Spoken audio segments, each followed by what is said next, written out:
Nevertheless, I'm getting desperate. I had to get out here. First of all, most importantly, thank you, Ty, very much for upgrading my video capacity to a GoPro. Included is the selfie stick. So let's start the story at the end rather than the beginning. And here I sit in my bathtub. This is basically what I got wandering around the bathroom. As you can see, they're making a heck of a mess of it, but it's been so cold.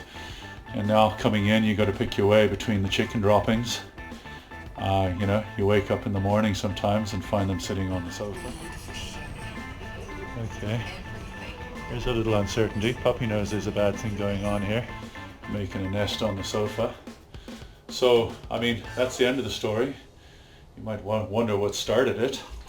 And basically, it's the weather. It's terrible. Going through a really, really cold spell.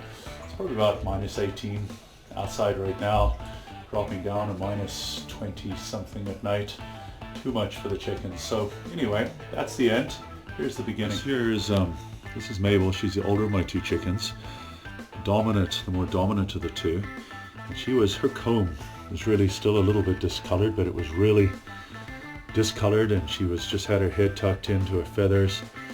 And when I picked her up, she's light as can be as compared to Beatrice. Good old Beatrice there, fit as a fiddle. Comb's a nice, you know, red as it should be, active. And she's the younger of the two chickens. So I knew right away that old Mabel here was suffering. I'm suspecting she's a little dehydrated. I mean, the water keeps freezing over every night. So I figured, well, the only answer here is we're going to have to do a chicken rescue. And we've brought them into the bathroom. And I'm afraid until the weather warms up a little more, they're going to have to live in my bathroom, right? And as I say, they are pets. I accept there's going to be a bit of a mess in my bathroom. It is the bathroom, I'm afraid. So I've rolled up the front of the coop now, so you can have a look what's inside. Looks like last night something got at this. I think this was part of the problem. Chewed a hole through the insulation that I had on the other side, and what was normally acceptable insulation became non-acceptable. So this is the inside of the coop. Let's see here. So there's a little heat lamp for them. That was the corner that got chewed through. I've just patched it up. Didn't get through the wire, but it did get through the cardboard, and so this light was no longer insulating like it should have. Water freezes pretty fast. You got to be real careful in the winter. I usually peck a hole through it, but eventually it becomes too much. There's the ramp going to the upper story through a little hatchway. And then looking up top, I got a special. This is how you can get at the eggs real easy. This is what the top of it looks like. There's the ramp from down below. You got little nesting boxes there. They always like this. They always like that corner there. That's generally where they lay their eggs. And then one chicken sits on it while the other one patrols around. And when I've got 4 up here, toughest chicken gets the spot. They will take turns laying there as well. So I mean, yeah, you definitely need a fair bit of insulation for the chickens in the winter. You've got to have a heat lamp at the very least. I think I'm going to buy another one tomorrow after today's events. I just hung a blanket across the front just as a little bit of extra insulation at night, but obviously it wasn't good enough. I think poor old Mabel was suffering from the cold, so we brought them inside. Here's what I'm talking about, because as I say, I'm pretty sure she's quite dehydrated, and you can see, look how pale her comb is compared to Beatrice, right? The comb's pretty pale. That's not a good sign for chickens, and I even suspect a tiny bit frostbitten on the top there.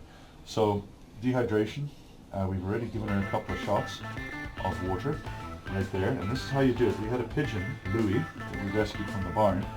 He'd been a baby and we had to learn how to feed him. So basically what you do, she opens her mouth. Yep. Okay, prop it open like that. Take a shot and just give her a shot, let her drink it down. And we do it again. Come here, Mabel. You've got to prop her mouth open. Okay, squeeze it down, just like that. Let her drink it. Okay, let's see how that does. And I don't want to give her too much. I don't want to make her sick right at the start. But I'm going to give her a dose every hour, a shot of water or something just for a little while. Unless she starts drinking on her own. Unless she drinks on her own for now, right? So have a look here. You can see how they like the towel spot, right? Because it's got little corners. I'll put Mabel right there. There's a hole at the back.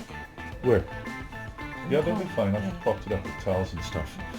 Okay, so let's hope for the best with Beatrice and Mabel. There's the sick chicken.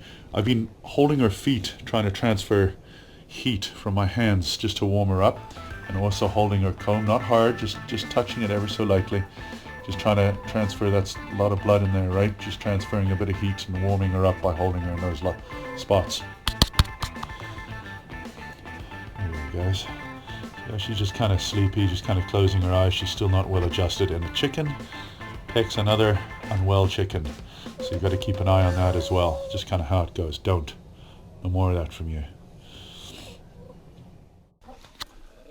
There we go.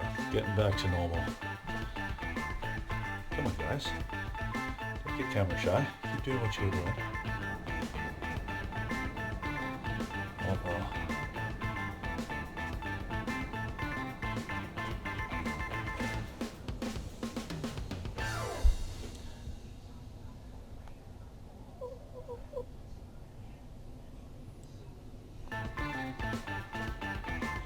When it's not quite as cold, they'll come out. They don't generally like the snow too deep, but usually if you make a path to this little structure I've got here, they love spending the days in here. They generally kind of sit around on the bench. You know, I got a little stove. It's really kind of cool when you get the light going.